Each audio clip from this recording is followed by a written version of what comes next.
નમસ્કાર વાલા વિદ્યાર્થી મિત્રો, સ્વાગત છે આપ સર્વ વિદ્યાર્થી મિત્રોનું તમારી પોતાની યુટ્યુબ ચેનલ એટલે કે ઓશન કોચિંગ ક્લાસીસ. આજના વિડીયોમાં આપણે ધોરણ 10ના વિદ્યાર્થીઓ માટે ખાસ એવા આઈએમપી પ્રશ્નો કે જે તમારી બોર્ડની પરીક્ષા એટલે કે માર્ચ 2024ની અંદર જે આવે છે બોર્ડની પરીક્ષા તેની અંદર પૂછાઈ શકે તેવા પ્રશ્નો છે તે આપણે જોવાના છીએ. તો જોઈએ ધોરણ 10 વિષય સામાજિક વિજ્ઞાન અને એમાં મોસ્ટ આઈએમપી પ્રશ્નો એ પણ શેના? તો કે એક ગુણના જે પ્રશ્ન હોય છે તેની અંદર જે વિકલ્પો હોય છે તેના. તો જોઈએ આપણો પહેલો પ્રશ્ન શું કહે છે આપણને. પહેલો પ્રશ્ન એવું કહે છે કે નીચે આપેલી ખાલી જગ્યામાં યોગ્ય વિકલ્પ પસંદ કરી અને ખાલી જગ્યા પૂરવાનું છે. પ્રશ્ન નંબર 11 થી 15 ટોટલ 5 પ્રશ્ન આવશે. 5 ગુણના પ્રશ્ન છે.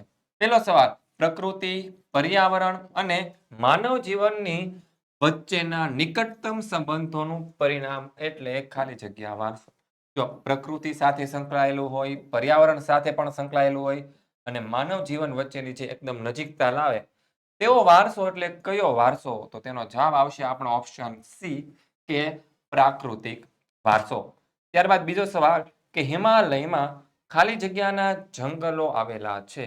તો હિમાલયમાં જે છે એ આપણા તરાઈના જંગલો આવેલા છે. ત્યાં ઘાસના મેદાનો પણ નથી કે વર્ષાવનના જંગલો પણ આવેલા નથી.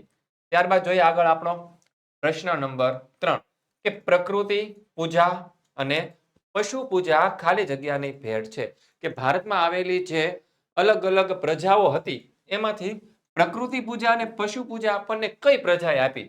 તો તેનો જવાબ આવશે આપણો ઓપ્શન બી કે દ્રવિડોએ જે છે આપણને આજે પ્રકૃતિ પૂજા અને પશુ પૂજાની ભેટ આપેલી છે. ત્યારબાદ જોઈએ ચોથો સવાલ કે ખાલી જગ્યા દ્વારા ભારતને અઢળક સમૃદ્ધિ પ્રાપ્ત થઈ છે. ખાલી જગ્યા દ્વારા તો કે પ્રકૃતિ દ્વારા પ્રાપ્ત થઈ છે, દ્રવિડો દ્વારા પ્રાપ્ત થઈ છે કે સંસ્કૃતિ દ્વારા? તો જવાબ આવશે આપણો ઓપ્શન એ કે ભારતની અઢળક સંપત્તિ છે તે પ્રકૃતિ આપેલી છે. ત્યારબાદ જોઈએ પાંચમો સવાલ કે ઘર, જમીન, જાગીર, સ્થાવર જંગમ મિલકતને ખાલી જગ્યા વારસો કહેવાય છે. આ બધી જ વસ્તુઓ છે, ઘર, જમીન, જાગીર, સ્થાવર જંગમ મિલકત, બધી જ વસ્તુઓ ભૌતિક હોય છે. કેવી હોય છે? ભૌતિક. તો આ બધો વારસો છે એ આપણનો કેવો થઈ જશે? ભૌતિક વારસો થઈ જશે. તો જવાબ આવશે આપણો ઓપ્શન બી કે ભૌતિક વારસો. છઠ્ઠો સવાલ કે પ્રાચીન ભારતમાં કુલ ખાલી જગ્યા કલાઓ હતી. પ્રાચીન ભારતમાં કુલ કેટલી કલાઓ હતી? તો પ્રાચીન ભારતની અંદર ટોટલ 64 પ્રકારની અલગ અલગ કલાઓ હતી તે જોવા મળતી હતી. તો જવાબ આવશે આપણો ઓપ્શન એ 64. સાતમો સવાલ કે ગુજરાતમાં ખાલી જગ્યાનું ફર્નિચર જાણીતું છે. ગુજરાતની અંદર આવેલું જે સંખેડા વિસ્તાર છે, અહીંયા સંખેડા આવશે, એ સંખેડાનું જે ફર્નિચર છે તે જાણીતું છે. ત્યારબાદ જોઈએ આગળનો પ્રશ્ન. પ્રશ્ન નંબર 8 દેવાસુર સંગ્રામ નાટકની રચના કોણે કરેલી હતી? તો તેનો જવાબ આવશે કે આ જે દેવાસુર સંગ્રામ છે તે નાટકની રચના ભરત મુનિએ કરેલી છે. ત્યારબાદ નવમો સવાલ કે શાસ્ત્રકારોએ ભવાઈને ખાલી જગ્યા નાટકો પણ કહ્યા છે. જે શાસ્ત્રકારો થઈ ગયા ભારતના પ્રાચીન, એ લોકોએ ખાલી જગ્યા નાટક ભવાઈને ખાલી જગ્યા નાટકો પણ કહ્યા છે. તો આ જે ભવાઈ છે તેની અંદર ભાવ પ્રદર્શિત થતો હતો. શું પ્રદર્શિત થતો હતો? ભાવ પ્રદર્શિત થતો હતો. એના ઉપરથી જેનું નામ ભવાઈ પડ્યું છે, આથી એને ભાવ પ્રધાન નાટકો પણ કહ્યા છે. ત્યારબાદ જોઈએ આગળ 10મો સવાલ કે સ્થાપત્યનો સરળ અર્થ શું છે? ખાલી જગ્યા છે, સ્થાપત્યનો સરળ અર્થ. તેનો જવાબ આવશે ઓપ્શન બી બાંધકામ. સ્થાપત્યનો સરળ અર્થ બાંધકામ થાય છે. 11મો સવાલ ખાલી જગ્યા એટલે મંદિરનું પ્રવેશ દ્વાર. મંદિરનું પ્રવેશ દ્વાર દક્ષિણ ભારતમાં શું કહેવાય? જવાબ આવશે ઓપ્શન બી ગોપુરમ. જોઈએ પહેલા 10માનો જવાબ બાંધકામ અને 11માનો જવાબ ગોપુરમ. ત્યારબાદ 12મો પ્રશ્ન જોઈએ. ખાલી જગ્યા મંદિરને 13 માળનું ગોપુરમ આવેલું છે. જે દક્ષિણ ભારતમાં આવેલું જે બૃહદેશ્વરનું મંદિર છે તે મંદિરને 13 માળનું ગોપુરમ આવેલું છે, એટલે કે પ્રવેશ દ્વાર આવેલું છે. ત્યારબાદ જોઈએ આગળ 13મો પ્રશ્ન ખાલી જગ્યામાં પાણીના શુદ્ધિકરણની વ્યવસ્થા અદ્ભુત હતી. કઈ જગ્યાએ પાણીના જે શુદ્ધિકરણની વ્યવસ્થા હતી તે અદ્ભુત હતી? તો કે ગુજરાતની અંદરથી મળે આવેલું જે ધોળાવીરા જે જૂનું નગર છે ત્યાં પાણીને શુદ્ધિકરણ કરવાની વ્યવસ્થા હતી તે અદ્ભુત હતી. ત્યારબાદ 14મો સવાલ, સ્થાપત્ય કલામાં ખાલી જગ્યાનું કૌશલ્ય પ્રયોજાય છે. સ્થાપત્ય કલા એટલે કે બાંધકામની જે કલા છે એ બાંધકામ કલાની અંદર કોનું કૌશલ્ય પ્રયોજાય છે? એની પાછળ વિચારો કોના હોય? તો કે જે સ્થાપત્ય બનાવનાર જે વ્યક્તિ હોય એને કહેવાય સ્થપતિ. તો સ્થપતિના જ વિચારો હોય. તો અહીંયા આપણો જવાબ આવશે સ્થપતિ. અહીં આપણો જવાબ ઓપ્શન સી. ત્યારબાદ જોઈએ આગળનો પ્રશ્ન 15મો. ઋગ્વેદમાં ખાલી જગ્યા ઋચાઓનો સંગ્રહ છે. તો આપણો જે સૌથી પ્રાચીનતમ ગ્રંથ છે ઋગ્વેદ, તેની અંદર ટોટલ 1028 જેટલી ઋચાઓ આવેલી હતી. ત્યારબાદ છે 16મો સવાલ, ખાલી જગ્યાને યજ્ઞનો વેદ કહેવાય છે. તે પ્રાચીન ભારતના જે વેદો છે એમાં કયા વેદને યજ્ઞનો વેદ કહેવામાં આવે છે? તો તેનો જવાબ આપણો આવશે ઓપ્શન બી. યજુર્વેદ છે તેની અંદર યજ્ઞોની બાબતો દર્શાવવામાં આવેલી છે. તો જવાબ આવશે ઓપ્શન બી. ત્યારબાદ 17મો સવાલ કે મહાભારતમાં લગભગ ખાલી જગ્યા શ્લોકો છે. આપણો જે ધાર્મિક ગ્રંથ છે મહાભારત, તેની અંદર કેટલા ગ્રંથો છે જે વિશ્વનો સૌથી મોટો ગ્રંથ કહેવાય છે? તો તેનો જવાબ આવશે આપણો ઓપ્શન બી કે મહાભારતની અંદર ટોટલ 1,00,000 જેટલા શ્લોકો આવેલા છે. ત્યારબાદ જોઈએ આગળ 18મો પ્રશ્ન, ખાલી જગ્યામાં દાર્શનિક પ્રશ્નોનું વિવેચન કરવામાં આવેલું છે. કે કઈ જગ્યાએ જે દાર્શનિક પ્રશ્નો છે એનું વિવેચન કરવામાં આવેલું છે? તો જવાબ આવશે આપણો ઓપ્શન એ કે ઉપનિષદો છે તેની અંદર દાર્શનિક પ્રશ્નોનું વિવેચન કરવામાં આવેલું છે. ત્યારબાદ 19મો પ્રશ્ન, આમુક્ત માલ્યદા ગ્રંથની રચના ખાલી જગ્યાએ કરી હતી. આમુક્ત માલ્યદા જે ગ્રંથ હતો તેની રચના છે જે કૃષ્ણદેવ રાયે કરેલી હતી. તો જવાબ આપણો આવશે ઓપ્શન એ. ત્યારબાદ જોઈએ 20મો પ્રશ્ન, ખાલી જગ્યા એક પ્રયોગાત્મક વિજ્ઞાન છે કે જેની અંદર પ્રયોગો થતા હોય. તો પ્રયોગો થાય તેવું વિજ્ઞાન કયું છે? ગણિત શાસ્ત્રની અંદર કોઈ પણ પ્રકારના પ્રયોગો આપણે એક્સપેરિમેન્ટ કરી શકીએ એમ નહીં. ખગોળશાસ્ત્રમાં પણ ન થાય. રસાયણ શાસ્ત્રની અંદર થાય. તો જવાબ આપણો આવશે ઓપ્શન સી કે રસાયણ શાસ્ત્ર. 21મો સવાલ, આરોગ્ય મંજરી ગ્રંથની રચના ખાલી જગ્યાએ કરી હતી. તો આરોગ્ય મંજરી છે તે ગ્રંથની રચના જે નાગાર્જુન હતા તેણે કરેલી હતી. તો જવાબ આવશે આપણો ઓપ્શન સી. ત્યારબાદ 22મો પ્રશ્ન, ખાલી જગ્યા એ ભારતીય સંસ્કૃતિનું મૂળભૂત લક્ષણ છે. નાના હતા ત્યારથી ભણતા આવો છો કે વિવિધતામાં એકતા એ ભારતીય સંસ્કૃતિનું શું છે? મૂળભૂત લક્ષણ. 23મો સવાલ, દેવોના પ્રથમ સ્થપતિ ખાલી જગ્યાને માનવામાં આવે છે. સ્થપતિ એટલે કે જે બાંધકામ કરનાર જે એન્જિનિયર હોય છે, સાદી ભાષામાં કહીએ તે. તો દેવોના પ્રથમ સ્થપતિ હતા તે હતા આપણા વિશ્વકર્મા. તો જવાબ આવશે ઓપ્શન એ વિશ્વકર્મા. ત્યારબાદ આગળ જોઈએ 24મો સવાલ, પટ્ટદકલનું સૌથી મોટું મંદિર ખાલી જગ્યાનું છે. પટ્ટદકલનું સૌથી મોટું મંદિર એ છે વિરુપાક્ષનું મંદિર છે. કયું છે? ઓપ્શન એ જવાબ આવશે આપણો. ત્યારબાદ જોઈએ 25મો સવાલ, દિલ્હી સ્થિત લાલ કિલ્લાનું નિર્માણ ખાલી જગ્યાએ કરાવેલું હતું. દિલ્હીમાં આવેલો જે લાલ કિલ્લો છે તેનું નિર્માણ શાહજહાંએ કરાવેલું હતું.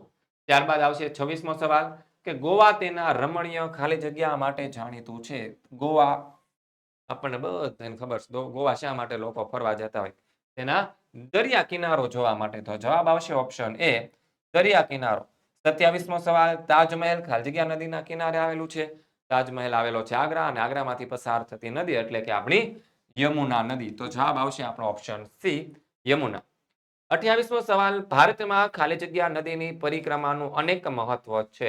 ભારતમાં આપણા ગુજરાતની અંદર આવેલી જે નર્મદા નદી છે તેની લીલી પરિક્રમા એની જે પરિક્રમા કરવાનું જે મહત્વ છે તે અનેરું છે. જ્યારે લીલી પરિક્રમા છે તે આપણે ગિરનાર પર્વતની કરીએ છીએ. જવાબ આવશે આપણો ઓપ્શન બી નર્મદા. ત્યારબાદ જોઈએ 29મો સવાલ, વારસો એ દેશની ખાલી જગ્યા છે. તો વારસા દ્વારા કોઈ પણ દેશની આપણને શું મળે છે? ઓળખ મળે છે. તો જવાબ આપણો આવશે ઓપ્શન સી ઓળખ. 30મો સવાલ, ભારતમાં વિવિધ લોકો ખાલી જગ્યાની ભાવનાથી પોતાનું જીવન જીવે છે. ભારતના વિવિધ લોકો છે એ સહ અસ્તિત્વની ભાવનાથી એટલે કે એકબીજા સાથે હળીમળીને રહેવાની ભાવનાથી પોતાનું જીવન જીવે છે. 31મો સવાલ, ખાલી જગ્યા નદી પર નાગાર્જુન બહુહેતુક યોજના આવેલી છે. તો કઈ નદી પર નાગાર્જુન બહુહેતુક યોજના આવેલી છે? તો જવાબ આવશે આપણો ઓપ્શન સી કે કૃષ્ણા નદી ઉપર નાગાર્જુન બહુહેતુક યોજના આવેલી છે. આગળ જોઈએ 32મો પ્રશ્ન કે ભૂમિ અને જમીન ખાલી જગ્યા સંસાધન છે. ભૂમિ અને જમીન છે તે કયું સંસાધન છે?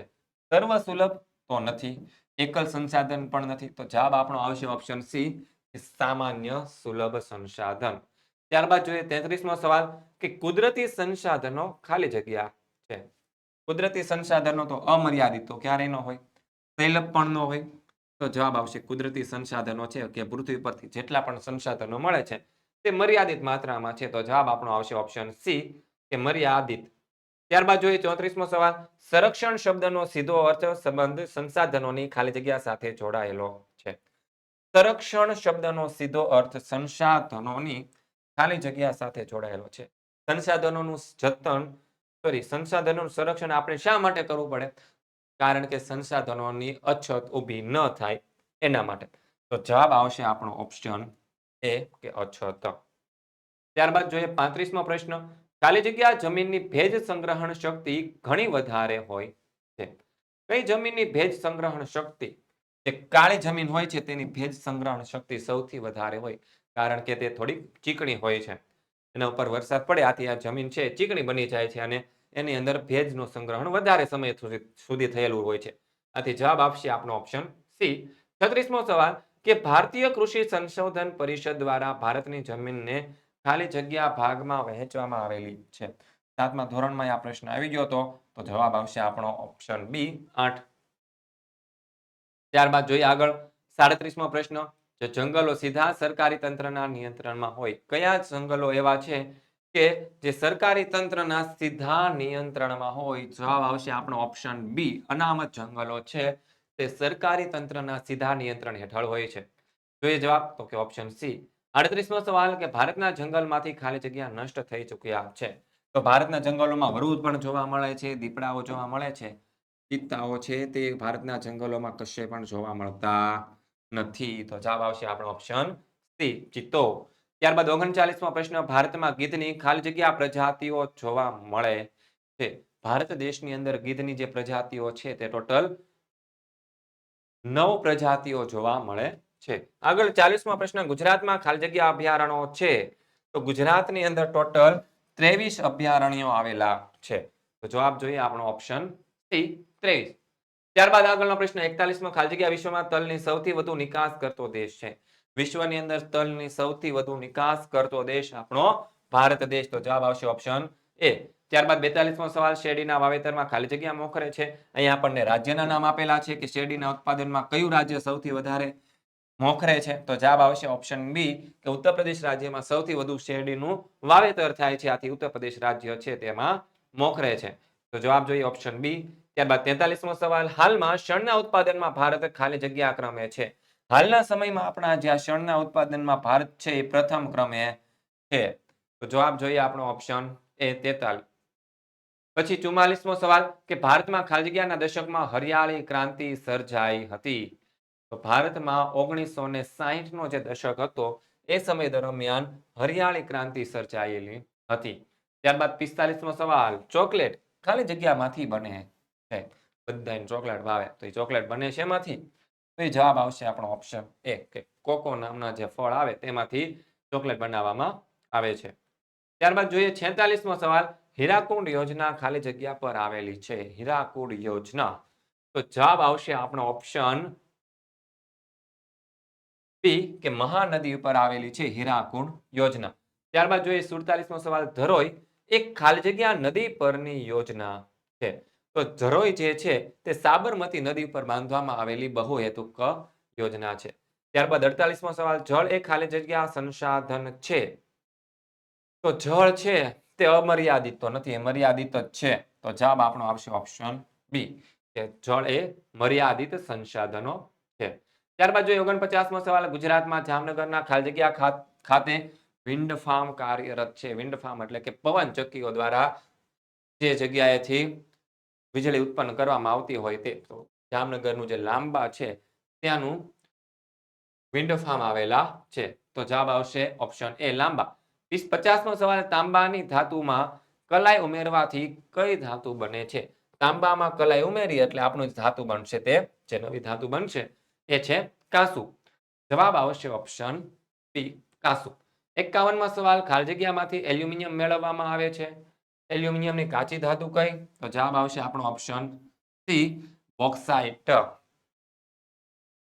ત્યારબાદ જોઈએ આગળ 52મો પ્રશ્ન, ખાલી જગ્યા ઉદ્યોગને સનરાઈઝ ઇન્ડસ્ટ્રીઝ પણ કહેવામાં આવે છે.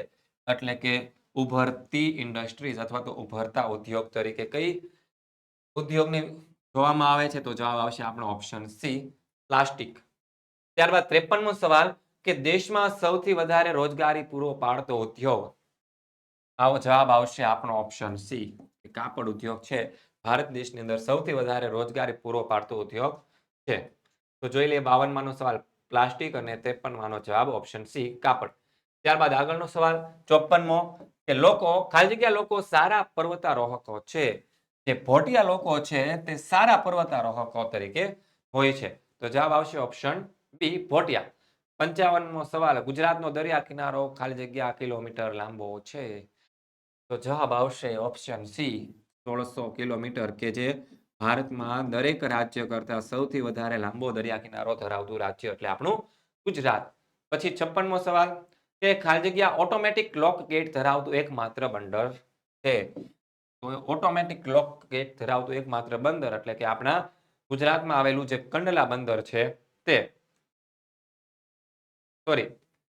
ગુજરાતમાં આવેલું જે ભાવનગરનું બંદર છે તે ઓટોમેટિક લોક ગેટ ધરાવતું એકમાત્ર બંદર છે. ત્યારબાદ 57મો સવાલ, ભારતમાં આશરે ખાલી જગ્યા જેટલા રજ્જુ માર્ગો આવેલા છે. તો ભારતની અંદર ટોટલ 100 જેટલા રજ્જુ માર્ગ એટલે કે રોપવેસ આવેલા છે. ત્યારબાદ જોઈએ આગળનો પ્રશ્ન 58મો, ખાલી જગ્યા દેશોમાં અર્થતંત્રનું દ્વિમુખી શાસન પ્રવર્તે છે. તો વિકાસશીલ જે દેશો હોય છે ત્યાં અર્થતંત્રનું દ્વિમુખી શાસન એટલે કે બજાર પદ્ધતિ અને સમાજવાદી પદ્ધતિ પ્રકારનું શાસન પ્રવર્તતું હોય છે. ત્યારબાદ જોઈએ 59મો સવાલ, ખાલી જગ્યા એ ઉત્પાદનનું સજીવ સાધન છે. જમીન સજીવ નથી હોતી, મૂડી પણ સજીવ નથી હોતી. શ્રમ કોણ કરે? તે કે કોઈ પણ વ્યક્તિ છે તે શ્રમ કરતો હોય તો વ્યક્તિ શ્રમ છે તે ઉત્પાદનનું સજીવ સાધન છે. જવાબ આવશે ઓપ્શન સી. 60મો સવાલ, દેશની રાષ્ટ્રીય આવકમાં ખેતીનો ફાળો ખાલી જગ્યા ટકા છે. તો આપણા દેશની જે રાષ્ટ્રીય આવક છે તેની અંદર ખેતીનો જે ફાળો છે તે છે આપણો 25%. ત્યારબાદ જોઈએ આગળનો સવાલ 61મો, ખાલી જગ્યાના પરિણામે ઇજારાશાહીને વેગ મળે છે. ઇજારાશાહીને વેગ ખાનગીકરણના કારણે મળે. તો જવાબ આવશે આપણો ઓપ્શન એ. ત્યારબાદ 62મો સવાલ, પૃથ્વી પરિષદનું આયોજન ખાલી જગ્યા શહેરમાં થયેલું હતું. જે પૃથ્વી પરિષદ, પૃથ્વીને બચાવવા માટેનું જે પરિષદ બનાવવામાં આવ્યું હતું એનું આયોજન થયું હતું સ્ટોકહોમ નામના શહેરમાં. જવાબ આવશે આપણો ઓપ્શન સી સ્ટોકહોમ. ત્યારબાદ 63મો સવાલ, ખાલી જગ્યામાં ભારત સરકારે વાયુ પ્રદૂષણ નિયંત્રણ ધારો પસાર કર્યો હતો. કયા વર્ષમાં ભારત સરકારે વાયુ પ્રદૂષણ નિયંત્રણ ધારો પસાર કર્યો હતો? તો તેનો જવાબ આવશે આપણો 1981. ત્યારબાદ જોઈએ આગળ 64મો સવાલ કે ભારતમાં સૌથી વધુ ગરીબી ધરાવતું રાજ્ય, ભારત દેશની અંદર સૌથી વધારે ગરીબી ધરાવતું રાજ્ય છે છત્તીસગઢ. ત્યારબાદ જોઈએ 65મો સવાલ, ભારતમાં એક અંદાજ મુજબ ઉચ્ચ શૈક્ષણિક લાયકાત વાળા ખાલી જગ્યા ટકા યુવાનો છે. સૌથી વધારે ઉચ્ચ શૈક્ષણિક લાયકાત ધરાવતા હોય તેવા યુવાનોની સંખ્યા કેટલા ટકા છે? જવાબ આવશે 15%. ત્યારબાદ જોઈએ આગળ 66નો સવાલ, વિશ્વના દેશો પોતાના શ્રમિકોનું આદાન પ્રદાન કરે તેને ખાલી જગ્યા કહે છે. વિશ્વના દેશો છે, ભારત દેશના શ્રમિકો છે એ ઇઝરાયલ દેશમાં કામ કરવા માટે જાય તો ભારત દેશે જે મોકલેલા શ્રમિકો હોય એનું આદાન પ્રદાન જે થયું તો એને કહેવાય છે ઓપ્શન બી કે વિશ્વ શ્રમ બજાર. જવાબ આવશે ઓપ્શન બી. ત્યારબાદ 67મો સવાલ, ખાલી જગ્યાની સમસ્યા આપણા આયોજનની સૌથી નબળી કડી છે. ખાલી કઈ સમસ્યા જે છે જે આપણું આયોજન પંચ આયોજન કરે છે તેની સૌથી નબળી કડી ગણાય છે? તો જવાબ આવશે ઓપ્શન એ બેરોજગારી. ત્યારબાદ જોઈએ 68મો સવાલ, ભારતમાં સરેરાશ ખાલી જગ્યા ટકાના દરે વસ્તી વધે છે. તો ભારતમાં દર વર્ષે 1.9% દરે જે છે તે વસ્તી વધતી જાય છે. 69મો પ્રશ્ન, આજે દેશમાં અંદાજે ખાલી જગ્યા વાજબી ભાવની દુકાનો આવેલી છે. તો આજે આપણા ભારત દેશની અંદર ટોટલ 4.92 લાખ જેટલી વાજબી ભાવની દુકાનો આવેલી છે. ત્યારબાદ જોઈએ 70મો સવાલ, આઈએસઓ નું મુખ્ય મથક, આઈએસઓ તેનું મુખ્ય મથક આવેલું છે જેનીવા ખાતે. ત્યારબાદ આગળ જોઈએ 71મો પ્રશ્ન, પ્રથમ માનવ વિકાસ અધિકાર અહેવાલ ઈસવીસન ખાલી જગ્યામાં પસાર થયો હતો. તો જે પ્રથમ માનવ વિકાસ અહેવાલ છે તે ઈસવીસન 1990 ની અંદર પસાર થયેલો હતો. 72મો સવાલ, ખાલી જગ્યા દ્વારા દર વર્ષે માનવ વિકાસ અહેવાલ બહાર પાડવામાં આવે છે. તો કોના દ્વારા આ વિકાસ અહેવાલ બહાર પાડવામાં આવે છે? તો કે જવાબ આવશે યુએનડીપી. ત્યારબાદ 73મો સવાલ, ઈસવીસન ખાલી જગ્યામાં રાષ્ટ્રીય મહિલા આયોગની રચના કરવામાં આવેલી હતી. તો જવાબ આવશે ઈસવીસન 1992માં રાષ્ટ્રીય મહિલા આયોગની રચના કરવામાં આવેલી હતી. ત્યારબાદ 74મો સવાલ, ખાલી જગ્યાના દશકાને મહિલા દશકા તરીકે પણ ઓળખવામાં આવે છે. તો જવાબ આવશે 1985 થી લઈને 1995 નો જે દશકો છે તેને નહીં પણ ઈસવીસન 1975 થી 1985 નો જે દશકો છે તેને મહિલા દશકા તરીકે ઓળખવામાં આવે છે. ત્યારબાદ જોઈએ 75મા સવાલ, બંધારણની કલમ ખાલી જગ્યા અન્વયે અસ્પૃશ્યતા નાબૂદ કરવામાં આવેલી છે. તો તેનો જવાબ આવશે ઓપ્શન સી કે બંધારણની કલમ 17 ના અન્વયે અસ્પૃશ્યતા જે નાબૂદ કરવામાં આવેલું છે. 73મો સવાલ, ખાલી જગ્યા સમાજને વિઘટન તરફ દોરી જાય છે. તો જે સાંપ્રદાયિકતા છે તે સમાજને અલગ અલગ વિઘટન તરફ દોરી જાય છે. ત્યારબાદ જોઈએ 77મો સવાલ કે નક્સલવાદ આંદોલન ભારતમાં સૌપ્રથમ ઈસવીસન 1969માં ખાલી જગ્યામાં શરૂ થયું હતું. તો આ જે નક્સલવાદ આંદોલન છે એ સૌપ્રથમ પશ્ચિમ બંગાળની અંદર શરૂ થયેલું હતું. ત્યારબાદ જોઈએ આગળ 78મો સવાલ, માનવ અધિકારો એ ખાલી જગ્યાનું અનિવાર્ય લક્ષણ છે. માનવ અધિકારો એ જવાબ આવશે ઓપ્શન સી નાગરિકતાનું અનિવાર્ય લક્ષણ છે. ત્યારબાદ 79મો સવાલ, આપણા સમાજમાં સૌથી વધુ અસુરક્ષિત વર્ગ જો કોઈ હોય તો એ છે બાળકો. આપણા દેશના બાળકો છે સૌથી વધારે અસુરક્ષિત છે. ત્યારબાદ જોઈએ 80મો પ્રશ્ન કે ભારતમાં વૃદ્ધોની સૌથી ઓછી સંખ્યા કયા રાજ્યની અંદર છે? ભારત દેશમાં સૌથી ઓછા વૃદ્ધો છે તે કેરળ રાજ્યની અંદર છે. 81મો સવાલ કે ભારતમાં ઈસવીસન ખાલી જગ્યામાં કેન્દ્રીય લાંચ રૂશ્વત વિરોધી બ્યુરોની સ્થાપના થઈ હતી. ઈસવીસન ખાલી જગ્યામાં તો જવાબ આવશે 1964 ની અંદર લાંચ રૂશ્વત વિરોધી બ્યુરોની રચના જે થઈ હતી. આગળ જોઈએ વિદ્યાર્થી મિત્રો, આજે ધોરણ 10 ની જે બોર્ડની પરીક્ષા છે એના માટે ઉપયોગી એવું જે ગુજરાતી વ્યાકરણનો જે કોર્સ છે તે, અંગ્રેજી ગ્રામરનો કોર્સ અને આપણી જે પ્રશ્ન બેંક છે જે ગવર્મેન્ટ દ્વારા બહાર પાડવામાં આવેલી છે મોસ્ટ આઈએમપી, તે ત્રણેય વસ્તુના જે પીડીએફ નું જે સોલ્યુશન છે તમારી તૈયારી માટે, પરીક્ષાની તૈયારી માટે એ તમને મળી જવાની છે આપણી ચેનલ ઓશન કોચિંગ ક્લાસીસ ઉપરથી. અને તમારે જો તેની પીડીએફ જોઈએ છે તો તમે 70 46 22 22 54 આ નંબર ઉપર મેસેજ કરીને પણ મેળવી લેશો. આગળ જોઈએ એમસીક્યુ, નીચે આપેલા પ્રશ્નોના માગ્યા મુજબ ઉત્તર લખવાના છે. તમે જોઈએ આપણો પહેલો પ્રશ્ન કે જોડકા જોડો અને સાચો ક્રમ પસંદ કરો. તો અહીંયા આપણને એક જોડકું આપેલું છે, એમાંથી જે સાચો ક્રમ હોય તે આપણે અહીંયા નીચેના ઓપ્શનમાંથી પસંદ કરવાનો હોય છે. જે કોણાર્કનું જે સૂર્ય મંદિર છે તે ક્યાં આવેલું છે? વિરુપાક્ષનું મંદિર પટ્ટદકલ ક્યાં આવેલું છે? બૃહદેશ્વરનું મંદિર ક્યાં આવેલું છે? અને ખજુરાહોના મંદિર જે છે તે ક્યાં આવેલા છે? તો જોઈએ કોણાર્કનું જે સૂર્ય મંદિર છે તે ક્યાં આવેલું છે? તો કોણાર્કનું જે સૂર્ય મંદિર છે તે આવેલું છે આપણું ઓડિશા રાજ્યની અંદર. વિરુપાક્ષનું જે મંદિર છે તે આવેલું છે કર્ણાટકમાં. ત્યારબાદ બૃહદેશ્વરનું જે મંદિર છે તે તમિલનાડુમાં આવેલું છે. અને ખજુરાહોના જે મંદિરો છે તે મધ્યપ્રદેશની અંદર આવેલા છે. તો આપણો સાચો જવાબ બનશે ઓપ્શન એ. 1 ની સામે ડી, 2 ની સામે સી, 3 ની સામે બી અને ચોથાની સામે એ. ત્યારબાદ આગળ જોઈએ કે નીચેનામાંથી કયું જોડકું સાચું છે તેનો સાચો ક્રમ પસંદ કરીને કહો.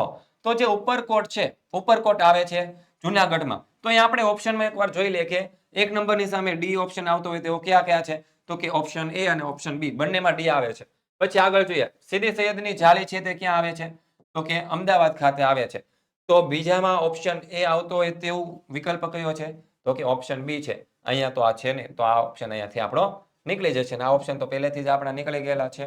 તો આપણો જવાબ બનશે ઓપ્શન બી. ત્યારબાદ રાણીની વાવ છે તે પાટણમાં આવે, ધોળાવીરા છે તે ખદીરબેટ કચ્છની અંદર આવે છે. તો આ રીતે આપણો જવાબ આવશે ઓપ્શન બી. ત્યારબાદ આગળ જોઈએ કે ભારતમાં આ ઐતિહાસિક સ્થળોને ઉત્તરથી દક્ષિણના ક્રમમાં ગોઠવતા કયો ક્રમ સાચો ગણાય? કે સૌથી ઉત્તરથી દક્ષિણના ક્રમમાં આપણે ગોઠવવાનું છે. તો સૌથી ઉત્તરમાં આવશે તાજમહેલ, સૌથી પહેલા આવશે. તો તાજમહેલ, તાજમહેલ, તાજમહેલ. આ ઓપ્શન આપણો નીકળી ગયો. પછી તાજમહેલ પછી આપણો આવશે ખજુરાહોના મંદિર કે જે મધ્યપ્રદેશની અંદર આવે છે. તો આપણી પાસે વધ્યા છે ઓપ્શન એ અને ઓપ્શન ડી. ઓપ્શન સી છે જે એ નીકળી ગયો. ત્યારબાદ આવશે ઇલોરાની ગુફાઓ કે જે મહારાષ્ટ્ર રાજ્યની અંદર આવે છે. તો અહીંયા તો આપણને આપેલું છે બૃહદેશ્વરનું મંદિર. તો આ ઓપ્શન પણ આપણો નીકળી ગયો. અને છેલ્લે આવશે આપણો બૃહદેશ્વરનું મંદિર. તો જવાબ આવશે આપણો ઓપ્શન ડી. તાજમહેલ, ખજુરાહોના મંદિર, ઇલોરાની ગુફાઓ અને બૃહદેશ્વરનું મંદિર. તો જોઈએ આપણો જવાબ ઓપ્શન ડી.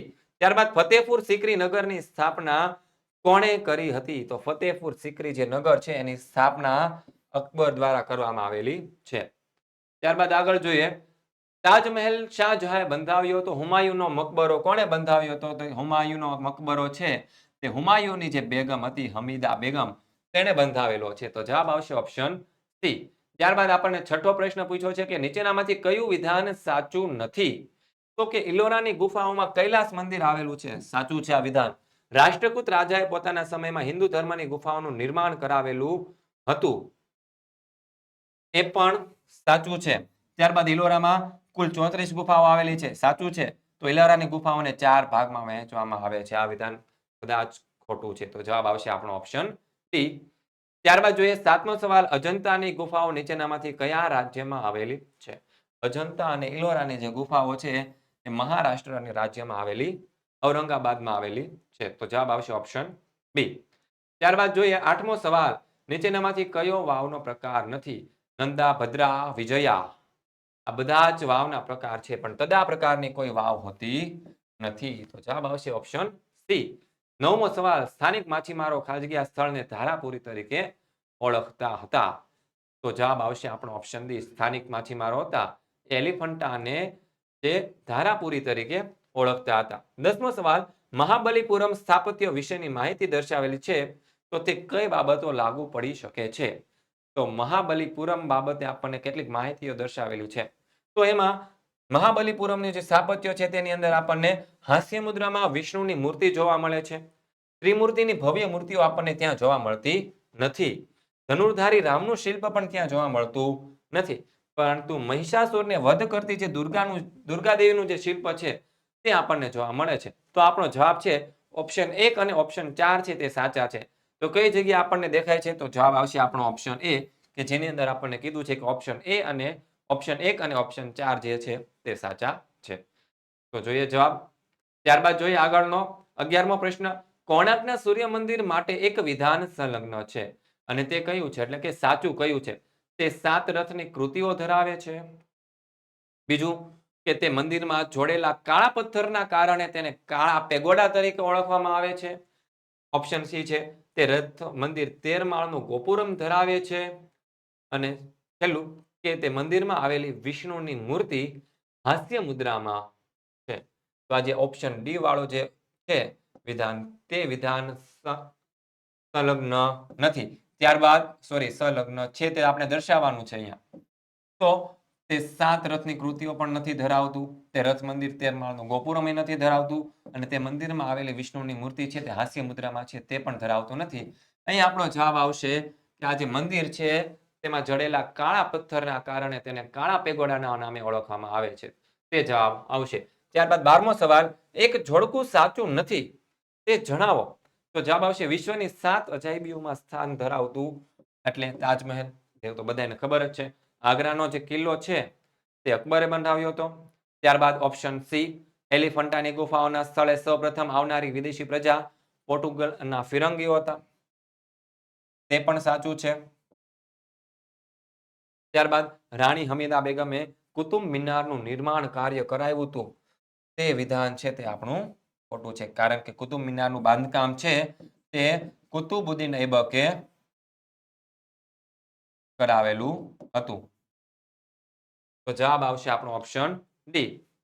ત્યારબાદ જોઈએ આગળનો પ્રશ્ન કે 13મો સવાલ, રાણીની વાવ પાટણ. તો અડીકડી વાવ ક્યાં આવેલી છે? તો અડીકડી વાવ છે ઉપરકોટના કિલ્લામાં જુનાગઢમાં આવેલી છે. તો જવાબ આવશે આપણો ઓપ્શન ડી, જુનાગઢ.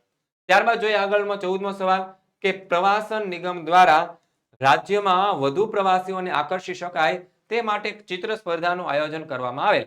તેમાં મળેલ 4 ચિત્રમાંથી એક ચિત્ર સમિતિએ નામ પસંદ કર્યું. તો આ ચિત્ર કયું હોઈ શકે? તો કે કીર્તિ તોરણ વડનગર છે તે.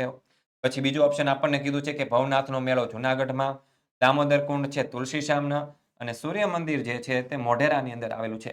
વિદ્યાર્થી મિત્રો અહીંયા તમે જુઓ તો કે આ જે કીર્તિ તોરણ છે તે ફરવાલાયક સ્થળ છે, દામોદર કુંડ છે તે ફરવાલાયક સ્થળ છે, સૂર્ય મંદિર છે મોઢેરાનું તે પણ ફરવાલાયક સ્થળ છે. ભવનાથનો મેળો છે તે ફરવાલાયક સ્થળ નથી, તે શું છે? એક મેળો છે. ત્યાં આપણે ફરવા જઈએ, પરંતુ આ બધા છે તે પ્રવાસન નિગમને અંડરમાં આવે. કીર્તિ તોરણ, દામોદર કુંડ, સૂર્ય મંદિરનું જે મોઢેરાનું છે તે પ્રવાસન સ્થળોમાં આવશે, પ્રવાસન નિગમના અંડરમાં આવશે. ભવનાથનો મેળો છે તે પ્રવાસન નિગમના અંડરમાં આવશે નહીં. તો જવાબ આપણો આવશે ઓપ્શન બી. ત્યારબાદ જોઈએ આગળનો પ્રશ્ન 15મો, ચિત્રમાં દર્શાવેલ ભૌમિતિક રચના કયા શહેરમાં આવેલી છે? અહીંયા આપણને આપેલી છે સરસ મજાની સીદી સૈયદની જાળી. તો સીદી સૈયદની જાળી આપણા અમદાવાદ શહેરની અંદર આવેલી છે. ત્યારબાદ જોઈએ 16મો પ્રશ્ન, પ્રસ્તુત ચિત્ર કયા શહેરની જાણીતી ઇમારત છે? તો ભાઈ આ જે છે એ ફતેહપુર સિકરી શહેર છે તેની જાણીતી ઇમારત છે. ત્યારબાદ જોઈએ આગળનો પ્રશ્ન, દર્શાવેલ ચિત્ર કયા મંદિરનું છે? આ ચિત્ર આપણને જે દેખાય છે તે બૃહદેશ્વર મંદિરનું ચિત્ર છે. તો જવાબ આવશે ઓપ્શન એ.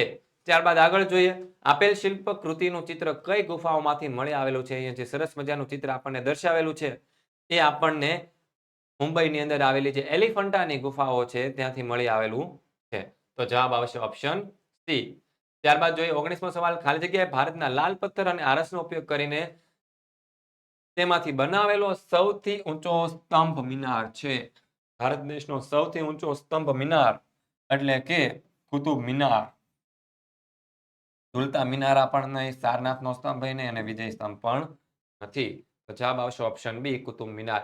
ત્યારબાદ જોઈએ 20મો સવાલ કે સ્વર્ગના બગીચામાં પવિત્ર દિલોનું સ્વાગત છે આ ઉક્તિ એક મકબરાની મહેરાબ પર અંકિત થયેલી છે. તે કયું સ્થળ હોઈ શકે? પવિત્ર દિલોનું સ્વાગત, પવિત્ર દિલ એટલે કે લવ જેવો શબ્દ આપણને યાદ આવે અને તાજમહેલ છે તે તેનો જવાબ આવશે. તો જવાબ આવશે આપણો ઓપ્શન સી, તાજમહેલ. ત્યારબાદ જોઈએ કૈલાસ મંદિર માટે યોગ્ય વિધાન શોધો. કૈલાસ મંદિર માટે યોગ્ય વિધાન કયું છે તે આપણે શોધવાનું છે. તો કે એમાં જોઈએ ઓપ્શન એ કે ઇલોરાની ગુફા નંબર 16માં કૈલાસ મંદિર આવેલું છે, જે એક જ પથ્થરમાંથી કોતરીને બનાવવામાં. તો કે આ વિધાન સાચું છે. હાલો ઓપ્શન બી જોઈ લે. આ મંદિર 50 મીટર લાંબુ, 33 મીટર પહોળું અને 30 મીટર ઊંચું છે અને તેના દરવાજા, ઝરૂખા અને સુંદર સ્તંભોની શ્રેણીઓથી સુસજ્જિત મંદિરની શોભા અવર્ણનીય છે. આ વિધાન પણ સાચું છે. ત્યારબાદ જોઈએ ઓપ્શન સી, બૌદ્ધ, હિન્દુ અને જૈન ધર્મને સમર્પિત પવિત્ર સ્થાન ઇલોરા પરિસર અદ્વિતીય કલા સર્જન અને તકનીકની ઉત્કૃષ્ટતા ધરાવે છે. આ વિધાન પણ સાચું છે. ઓપ્શન ડી જોઈએ તો કે ઉપરયુક્ત ત્રણેય બાબતો તેને અનુરૂપ ગણી શકાય છે. તો જવાબ આપણો આવશે ઓપ્શન ડી કે ત્રણેય વિધાનો સાચા છે. ત્યારબાદ જોઈએ આપણો 22મો પ્રશ્ન કે પૃષ્ઠીય જળનો મુખ્ય સ્ત્રોત કયો છે? પૃષ્ઠીય જળ એટલે કે સપાટી ઉપરનું જળ. તો જવાબ આવશે નદીઓ, કે નદીઓમાં સૌથી વધારે પાણી હોય. ત્યારબાદ જોઈએ 23મો સવાલ, વર્ગખંડમાં ખેત તલાવડી વિશે વિદ્યાર્થીઓની ચર્ચા દરમિયાન રજૂ થયેલું કયું વિધાન યોગ્ય છે? તો ખેત તલાવડી વિશેનું વિધાન કયું યોગ્ય છે? જય શું કહે છે કે તે ઉદ્યોગો માટે પાણી પ્રાપ્તિનું મહત્વનું સંસાધન છે. ખેત તલાવડીમાંથી ઉદ્યોગો શું કામ પાણી મેળવશે? એમાં તો ખેતર માટે પાણી હોય ને. તો આ વિધાન યોગ્ય નથી. બીજું યશ શું કહે છે કે તે વધુ વૃક્ષો વાવો આંદોલનનું મહત્વનું અંગ છે. વધુ વૃક્ષો વાવવા અને ખેત તલાવડીને શું લેવા દેવા? તો એ પણ યોગ્ય નથી. યુગ, તે જમીનનું ધોવાણ વધારવાની આધુનિક તકનીક છે. જમીનનું ધોવાણ વધે એ કંઈ કોઈને એ કંઈ યોગ્ય બાબત ગણાય નહીં. તો એ પણ વિધાન ખોટું છે. દક્ષ શું કહે છે તે વૃષ્ટિય જળ સંચયની એક પદ્ધતિ છે. વૃષ્ટિ એટલે કે જે વરસાદી જળ છે તેને સંચય એટલે કે સાચવવાની એક પદ્ધતિ છે. તો જવાબ આવશે આપણો ઓપ્શન ડી. આગળ જોઈએ 24મો સવાલ, નીચેની બહુહેતુક યોજનાઓને તેના લાભાંતિક રાજ્યની સાથે યોગ્ય રીતે જોડો. તો ભાખરા નાગર છે તે બહુહેતુક યોજનાથી કયા રાજ્યને લાભ થાય છે? તો જવાબ આવશે ઓપ્શન બી, પંજાબ. તો ભાઈ એકની સામે બી હોય તેવા ઓપ્શન ક્યાં ક્યાં છે? તો કે ઓપ્શન એ માં છે અને ઓપ્શન બી માં છે. ત્યારબાદ બીજું જોઈએ કોસી. કોસી જે બહુહેતુક યોજના છે તેનાથી કયા રાજ્યને લાભ થાય છે? તો તેનો જવાબ આવશે બિહાર. ત્યારબાદ જોઈએ ત્રીજું, નાગાર્જુન જે સાગર યોજના છે તેનાથી કયા રાજ્યને? તો કે આંધ્રપ્રદેશ રાજ્યને. ત્રીજામાં ડી આવતો હોય તેવો જવાબ. અને ચોથું છે નર્મદા, તેનાથી કયા રાજ્યને લાભ થાય છે? તો કે જવાબ આવશે ઓપ્શન સી, ગુજરાતને. તો જવાબ આપણો બને છે ઓપ્શન બી, કે બી, એ, ડી અને સી. તો જવાબ જોઈએ આપણો ઓપ્શન બી. ત્યારબાદ જોઈએ આગળ 25મો સવાલ, નીચેના પૈકી કયું વિધાન સાચું નથી? કયું વિધાન સાચું નથી? એમાં ઓપ્શન એ આપણને કીધું છે કે ભારતમાં નહેરોની સરખામણીએ કુવા અને ટ્યુબવેલ વડે થતી સિંચાઈનું પ્રમાણ વધારે છે. તો કે આ વિધાન સાચું છે. બીજો સવાલ કે હિમાલયમાંથી નીકળતી નદીઓ મોસમી નદીઓ કહેવાય. નહીં નહીં નહીં, હિમાલયમાંથી નીકળતી નદીઓ છે એ મોસમી નદીઓ કહેવાશે નહીં, કારણ કે હિમાલયની જે નદીઓ છે એ હિમ પીગળવાના કારણે બારે માસ વહેતી નદીઓ છે. કેવી છે? બારે માસ વહેતી નદીઓ છે. તો આ વિધાન આપણું ખોટું છે. ત્યારબાદ આગળનો ઓપ્શન સી પણ જોઈ લઈએ કે જમીનની સપાટી પરથી શોષાઈને ભૂમિ નીચે જમા થતા જળને ભૂમિગત જળ કહેવાય. આ વિધાન પણ આપણું સાચું છે. ઓપ્શન ડી, પંજાબ અને હરિયાણા સિંચાઈ ક્ષેત્રના અગ્રેસર રાજ્ય છે. આ વિધાન પણ સાચું છે, કારણ કે ત્યાંથી 5 નદીઓ છે તે વહે છે. તો આપણો જવાબ આવશે ઓપ્શન બી. ત્યારબાદ જોઈએ આગળનો 26મો સવાલ, નીચેની બહુહેતુક યોજનાને તેમના સ્થાનના આધારે ઉત્તર દિશાથી દક્ષિણ દિશા તરફ ગોઠવો. તો આ જે બહુહેતુક યોજનાઓ છે તેને આપણે ઉત્તર દિશાથી દક્ષિણ દિશા તરફ ગોઠવવાની છે. સૌથી ઉપર સૌથી પહેલી જે બહુહેતુક યોજના છે સૌથી ઊંચાઈ ઉપર આવેલી તે આપણી છે ભાખરા નાગર. પછી ચંબલ નદી ઉપર આવેલી ચંબલ ખીણ યોજના, પછી ગુજરાતની અંદર આવેલી નર્મદા ખીણ યોજના, અને પછી દક્ષિણ ભારતની અંદર આવેલી નાગાર્જુન સાગર યોજના છે તે આપણો જવાબ આવશે. તો જવાબ થશે આપણો ઓપ્શન ડી. ત્યારબાદ જોઈએ 27મો સવાલ, જળ સ્ત્રોતને ઓળખો. જળ સ્ત્રોતના મુખ્ય 3 પ્રકાર: વૃષ્ટિય જળ, પૃષ્ઠીય જળ અને ભૂમિગત જળ. વૃષ્ટિય જળ એટલે કે વરસાદી જળ, પૃષ્ઠીય જળ એટલે કે જમીનની સપાટી ઉપરનું પાણી, અને ભૂમિગત જળ એટલે કે જમીનની નીચે રહેલું પાણી જે હોય તે. તો જવાબ આપણો આવશે ઓપ્શન એ, વૃષ્ટિય જળ, પૃષ્ઠીય જળ અને ભૂમિગત જળ. જવાબ આવશે ઓપ્શન એ. ત્યારબાદ 28મો સવાલ, એક જોડકું જે સાચું નથી તે જણાવો. કોસી નદી ઉપર કોસી યોજના છે, મહાનદી ઉપર હીરાકુડ યોજના છે. હાલો, બંને સાચા છે. પછી તાપી નદી ઉપર ઉકાઈ યોજના આવેલી છે અને કાંકરા પર પણ યોજના પણ આવેલી છે. આ વિધાન પણ સાચું છે. તો વધુ જવાબ આપણો ઓપ્શન ડી, કડાણા અને વણાક બોરી તેની ઉપર આવેલો કૃષ્ણરાજ સાગર બંધ યોજના નથી. કડાણા અને વણાક બોરી જે યોજના છે તે સાબરમતી નદી ઉપર આવેલું છે. ત્યારબાદ આગળ જોઈએ 29મો પ્રશ્ન, નીચે દર્શાવેલ જોડકાને લક્ષ્યમાં લઈ આપેલા વિકલ્પમાંથી સાચો વિકલ્પ પસંદ કરો. આમાંથી આપણે જોવાનું છે કે આ જે યોજનાઓ જે છે તેના દ્વારા કયા કયા રાજ્યોને લાભ થાય છે. તો કે આ જે ભાખરા નાંગલ યોજના છે તેનાથી પંજાબ, હરિયાણા અને રાજસ્થાન રાજ્યને લાભ થાય છે. તો પહેલા ઓપ્શનની સામે ડી હોય તેવા કયા કયા છે? તો કે બી અને સી બંને છે, જોઈ લો. ત્યારબાદ નર્મદા ખીણ યોજનાથી કયા કયા રાજ્યને લાભ થાય છે? તો કે નર્મદા ખીણ યોજનાથી મધ્યપ્રદેશ, ગુજરાત, રાજસ્થાન અને મહારાષ્ટ્ર આ 4 રાજ્યને લાભ થાય છે. તો બીજા ઓપ્શનની અંદર એ આવતો હોય તેવો જવાબ કયો છે? તો કે ઓપ્શન ડી. આ જવાબ અહીંયાથી આપણો નીકળી ગયો અને જવાબ આપણો બની જશે ઓપ્શન ડી. ત્યારબાદ ત્રીજું જોઈ લઈએ કે તુંગભદ્રા નદીથી કયા કયા રાજ્યને લાભ થાય છે? તુંગભદ્રા નદીથી કર્ણાટક અને આંધ્રપ્રદેશ રાજ્ય, અને નાગાર્જુન સાગર યોજના છે તેનાથી કયા રાજ્યને લાભ થાય છે? તો કે આંધ્રપ્રદેશ અને તેલંગાણા રાજ્યને લાભો થાય છે. તો જવાબ આપણો બને છે ઓપ્શન ડી. જોઈએ જવાબ શું આવે છે? Option D.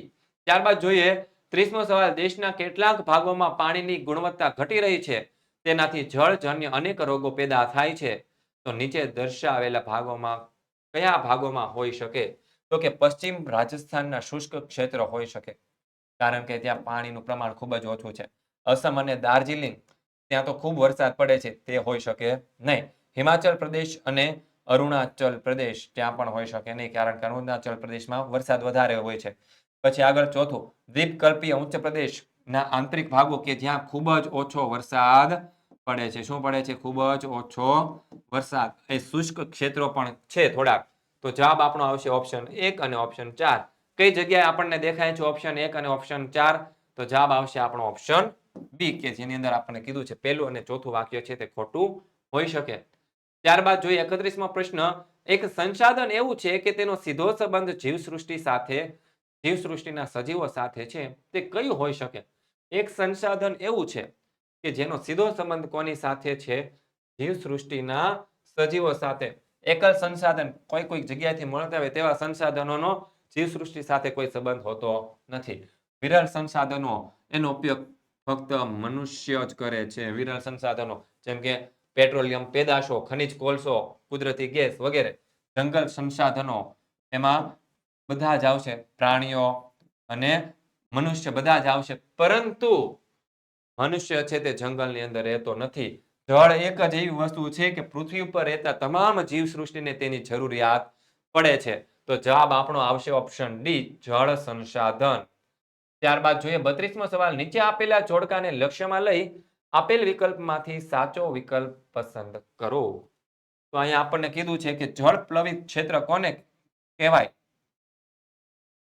તો કે શાખા નદી અને એનો બેસિન વિસ્તાર જે હોય એને જળ પ્લવિત ક્ષેત્ર કહેવાય. તો પહેલાની સામે ડી જવાબ આવતો હોય તેવા ઓપ્શન કયા? તો કે આપણો ઓપ્શન ડી અને ઓપ્શન સી. ત્યારબાદ વૃષ્ટિય જળ સંચયન ક્યાં થાય? તો કે વૃષ્ટિય જળ સંચયન છે તે ભૂમિગત જળની ક્ષમતા વધારવા માટે હોય. તો બીજામાં ઓપ્શન એ જવાબ આવતો હોય તેવું કયું છે? આ છે ઓપ્શન ડી. ત્યારબાદ જળ સંસાધનોની જાળવણી તો એને કહેવાય જળનું સંરક્ષણ, પાણીનું સંરક્ષણ. તો જવાબ આવશે આપણો ઓપ્શન બી. ત્યારબાદ ચોથું, કુવા અને ટ્યુબવેલ છે તે સિંચાઈનું ભારત દેશની અંદર મુખ્ય માધ્યમ છે. તો જવાબ શું થયો? પહેલામાં ડી, બીજામાં ઈ, ત્રીજામાં બી અને ચોથામાં એ. તો એવો જવાબ આપણો આપણી પાસે અહીંયા છે ઓપ્શન ડી માં. તો જવાબ આપણો આવશે ઓપ્શન ડી. ત્યારબાદ જોઈએ 33મો સવાલ. વૃષ્ટિ જળને રોકીને એકઠું કરવાની વિશેષ પદ્ધતિઓ દર્શાવેલી છે, તો તે કઈ લાગુ પડે છે? વૃષ્ટિય જળ રોકીને એકઠું કરવાની વિશેષ પદ્ધતિઓ કુવાની અંદર હોય નહીં, સોરી કુવામાં હોય તો કે હા, બંધારામાં હોય, વનીકરણના કારણે થાય કે ખેતલાવડીના કારણે થાય? તો કે બંધારાના કારણે વૃષ્ટિય જળનું સંરક્ષણ થાય, વનીકરણના કારણે થાય ને ખેતલાવડીઓ દ્વારા પણ વૃષ્ટિય જળનું શું થાય છે? જાળવણી થાય છે. તો જવાબ આપણો આવશે ઓપ્શન 1, 2 અને 4. એવું ક્યાં દેખાય છે? અહીંયા છે, નથી, બી માં નથી, સી માં નથી અને જવાબ આપણો આવશે ઓપ્શન ડી, કે ઓપ્શન પહેલો, બીજો અને ચોથો છે તે આપણો સાચો જવાબ છે. ત્યારબાદ જોઈએ 34મો સવાલ. સ્ટેચ્યુ ઓફ યુનિટી સ્મારક પાસેથી કઈ નદી વહે છે? સ્ટેચ્યુ ઓફ યુનિટી એટલે કે આપણા સરદાર વલ્લભભાઈ પટેલની જે સ્ટેચ્યુ મૂર્તિ બનાવવામાં આવેલી છે, વિશ્વની સૌથી ઊંચી પ્રતિમા, તેની પાસેથી કઈ નદી વહે છે? તો જવાબ આવશે આપણો ઓપ્શન એ, નર્મદા નદી. 35મો સવાલ કે બજાર પદ્ધતિ અમેરિકા તો સમાજવાદ. બજાર પદ્ધતિ છે અમેરિકામાં છે, તો સમાજવાદ પદ્ધતિ ક્યાં છે? જવાબ આવશે ઓપ્શન ડી, રશિયા. ત્યારબાદ 36મો સવાલ. આર્થિક રીતે ભારત કેવો દેશ છે? આર્થિક રીતે આપણો ભારત દેશ છે તે વિકાસશીલ દેશ છે. કેવો દેશ છે? વિકાસશીલ. જોઈ લઈએ બધાના જવાબ. ત્યારબાદ 37મો સવાલ. વિશ્વ બેંકના 2004 ના અહેવાલ મુજબ માથાદીઠ આવક કેટલા ડોલરથી ઓછી હોય તો તે વિકાસશીલ દેશ કહેવાય? તો 2004 ના અહેવાલ મુજબ જો કોઈ પણ રાષ્ટ્રની આવક છે $335 કરતા ઓછી હશે, શું હશે? $335 કરતા ઓછી હશે તો એવા જે દેશો છે એને વિકાસશીલ દેશ કહેવાય છે. 38મો સવાલ. કઈ પદ્ધતિને મુક્ત અર્થતંત્ર કહે છે? તો કે જે બજાર પદ્ધતિ છે તેને મુક્ત અર્થતંત્ર કહેવામાં આવે છે. ત્યારબાદ જોઈએ 39મો પ્રશ્ન. પશુપાલન વ્યવસાયનો સમાવેશ અર્થતંત્રના કયા વિભાગમાં કરવામાં આવે છે? તો કે ખેતી અને ખેતી સાથે સંકળાયેલા જે કંઈ પણ વ્યવસાયો હોય તેને આપણે પ્રાથમિક ક્ષેત્રના વ્યવસાયો કહેતા હતા. તો પશુપાલન પણ ખેતીની સાથે જ કરવામાં આવે છે. તો જવાબ આપણો આવશે ઓપ્શન બી પ્રાથમિક. ત્યારબાદ જોઈએ 40મો પ્રશ્ન. અર્થતંત્રમાં થતા નવા સંશોધનના આધારે ઉત્પાદનમાં વધારો થાય તો તેને શું કહેવાય? જો અહીંયા શબ્દ લખેલો છે કે નવા સંશોધનના આધારે ઉત્પાદનમાં શું થાય છે? વધારો થાય છે. તો આવા તેને શું કહેવાય? તો તેને કહેવાય છે આર્થિક વિકાસ. કારણ કે સંસાધનો નવા છે અને ઉત્પાદનમાં શું થઈ રહ્યું છે? વધારો. તો જવાબ આવશે ઓપ્શન એ આર્થિક વિકાસ. 41મો સવાલ. કયા દેશોની રાષ્ટ્રીય આવકમાં વધારો એ આર્થિક વૃદ્ધિ કહેવાય? તો કે કયા દેશોની રાષ્ટ્રીય આવકમાં વધારો થાય તો તેને આર્થિક વૃદ્ધિ કહેવાય? તો જવાબ આવશે આપણો option C, sorry option B, કે વિકસિત રાષ્ટ્રની આવકમાં જો વધારો થાય તો તેને આર્થિક વૃદ્ધિ કહેવાય છે. ત્યારબાદ 42મો સવાલ. વિકાસશીલ અર્થતંત્રના લક્ષણો પૈકી આપેલા વિકલ્પમાંથી સાચો વિકલ્પ પસંદ કરો. તો જોઈએ આપણે ઓપ્શન એ કે નીચે આવક માથાદીઠ આવક હોય તે વિકાસશીલ દેશોની અંદર હોય, કૃષિ ઉપર સ્વાવલંબન હોય, પછી દ્વિમુખી અર્થતંત્ર હોય અને ગરીબી પણ ત્યાં જોવા મળતી હોય. તો આ વિધાન સાચું હોય તેવું લાગે છે. ત્યારબાદ જોઈએ બીજું, બેકારી પણ હોઈ શકે, ઓછી આવકની અસમાનતા અને વસ્તી વધારો. તો અહીંયા લખેલું છે ઓછી આવકની અસમાનતા, આ હોઈ શકે નહીં વિકાસશીલ દેશોની અંદર. પછી ચોથું, પાયાની પૂરતી સગવડો હોય તો કે વિકાસશીલ દેશોની અંદર હોતું નથી. આ વિધાન પણ શું છે? ખોટું છે. ત્યારબાદ ઓપ્શન ડી, કૃષિ પ્રતિકૂળ વ્યાપાર માળખું હોય, આધુનિક ઉત્પાદન પદ્ધતિ હોય અને અવલંબન હોય. તો એ પણ હોય નહીં. જવાબ આપણો આવશે ઓપ્શન એ, કે નીચી માથાદીઠ આવક, કૃષિ અવલંબન, ત્રિમુખી અર્થતંત્ર અને ગરીબી જોવા મળતી હોય. ત્યારબાદ 43મો સવાલ. કયા પ્રકારના દેશોમાં આવક તથા ઉત્પાદનના સાધનોની વહેંચણીમાં અસમાનતા જોવા મળે છે? તો જવાબ આવશે ઓપ્શન ડી, કે જે વિકાસશીલ દેશો છે તેવા દેશોની આવક અને ઉત્પાદનના સાધનોની વહેંચણીમાં શું જોવા મળે છે? અસમાનતા જોવા મળે છે. ત્યારબાદ 44મો પ્રશ્ન. કઈ પરિસ્થિતિમાં દેશ પર વિદેશી દેવું વધે છે? જો આવક જેટલી ખર્ચ થતો હોય તો વિદેશી દેવું વધે નહીં. આવક વધારે હોય અને ખર્ચ ઓછો હોય તો પણ વિદેશી દેવું વધે નહીં. સામેથી શું આવે છે? મની આવે છે, પૈસા આવે છે. આવક કરતા ખર્ચ વધારે હોય. જો આવક ઓછી હોય કોઈ પણ દેશની અને એની સામે એનો ખર્ચ વધારે હોય તો શું કરવું પડે? બીજા દેશો પાસેથી લોન લેવી પડે અને લોન લેવી પડે તો શું વધે? દેવું વધે. તો જવાબ આવશે આપણો ઓપ્શન સી, આવક કરતા ખર્ચ વધારે. ત્યારબાદ જોઈએ 45મા સવાલ. કયા દેશોમાં ગ્રામ્ય વિસ્તારમાં અને શહેરી વિસ્તારોમાં દ્વિમુખી અર્થતંત્રનું સ્વરૂપ જોવા મળે? વિકાસશીલ દેશોમાં આવું જોવા મળે છે. ત્યારબાદ જોઈએ 46મો સવાલ. ખેતી અને ખેતી સાથે સંકળાયેલ પ્રવૃત્તિનો સમાવેશ કઈ પ્રવૃત્તિઓમાં થાય? ખેતી અને ખેતી સાથે સંકળાયેલી જે પ્રવૃત્તિઓ હોય તો એને કહેવાય પ્રાથમિક ક્ષેત્ર. ત્યારબાદ 47મો સવાલ. નીચેનામાંથી કયું જોડકું સાચું નથી? જમીન તો કે જળ સંપત્તિ, શ્રમ છે તે ડોક્ટર કરે, મૂડી છે તે કારખાનાનું મકાનમાં હોય અને નિયોજક છે તે વૈજ્ઞાનિક કરતા હોય. તો અહીંયા જુઓ, જમીન છે તે જમીન સાથે સંકળાયેલી વસ્તુ કઈ છે? ખનિજો સંકળાયેલા છે. શું છે? ખનિજો સંકળાયેલા છે. તો આ વિધાન આપણું સાચું નથી. ત્યારબાદ આવશે આગળનો પ્રશ્ન 48મો. ઉત્પાદન સાધનોની ફાળવણીની મુખ્ય પદ્ધતિઓ કેટલી છે? ઉત્પાદન સાધનોના ફાળવણીની મુખ્ય 4 પદ્ધતિઓ છે. કેટલી છે? 4 પદ્ધતિઓ છે. ત્યારબાદ 49મો સવાલ. બજાર પદ્ધતિથી થતા લાભો પૈકી નીચેના વિધાનો પૈકી એક સાચું નથી તે જણાવો. તો કે બજાર પદ્ધતિથી મહત્તમ ઉત્પાદન હાંસલ કરી શકાય. પછી આગળ બીજું, નવા સંશોધન થવાથી આર્થિક વિકાસને વેગ મળે. એ પણ સાચું છે. મહત્તમ ખર્ચ થાય. બજાર પદ્ધતિથી શું વધારે ખર્ચ થાય છે? તો કે થતો નથી. આગળ ઓપ્શન ડી જોઈ લઈએ કે સ્પર્ધાને લીધે વસ્તુની ગુણવત્તાઓ શ્રેષ્ઠ બને. આ વિધાન પણ સાચું છે. જવાબ આપણો આવશે ઓપ્શન સી, કે મહત્તમ ખર્ચ થાય તે વિધાન કેવું છે? ખોટું વિધાન છે. ત્યારબાદ જોઈએ 50મો પ્રશ્ન, કે કઈ પદ્ધતિમાં ઉત્પાદનના બધા જ સાધનોની માલિકી રાજ્યની હોય? ઉત્પાદનના તમામ સાધનો હોય તેની માલિકી છે તે રાજ્યની હોય. તો જવાબ આવશે ઓપ્શન બી, કે સમાજવાદી પદ્ધતિ. જોઈએ જવાબ. ત્યારબાદ 51મો પ્રશ્ન. નીચેના અ વિભાગને બ વિભાગ સાથે જોડો. એમાં આપણને પેલું આપેલું છે કે મૂડીવાદી પદ્ધતિ. તો તેનો જવાબ આપણો આવશે કે ઉત્પાદન સાધનોની માલિકી જે છે ખાનગી હોય. ઉત્પાદનના સાધનોની માલિકી શું હોય છે મૂડીવાદી પદ્ધતિમાં? ખાનગી હોય. પ્રાથમિક ક્ષેત્રમાં શું હોય છે? ઉત્પાદનનું ખેતી સાથે સંકળાયેલી પ્રવૃત્તિનો સમાવેશ થાય. જમીન છે ઉત્પાદનનું કુદરતી સાધન છે અને આર્થિક પ્રવૃત્તિ છે તે આવક મેળવવા અને ખર્ચ કરવાનો હેતુ છે. તો આપણો જવાબ શું આવે છે? સી, ડી, એ, બી. એવું ક્યાં છે? સી, ડી, એ અને બી. તો જવાબ આવશે આપણો ઓપ્શન બી. ત્યારબાદ જોઈએ આગળનો પ્રશ્ન. બસ વિદ્યાર્થી મિત્રો, આજના વિડીયોમાં આટલું જ. આવા એક નવા વિડીયો સોલ્યુશન સાથે આપણે ફરી મળીશું. ત્યાં સુધી આ જે વિડીયો છે તે તમે તમારા મિત્રો સાથે શેર કરજો, જેથી કરીને તેઓ પણ આ મોસ્ટ આઈએમપી જે પ્રશ્નો છે તેનો અભ્યાસ કરી શકે.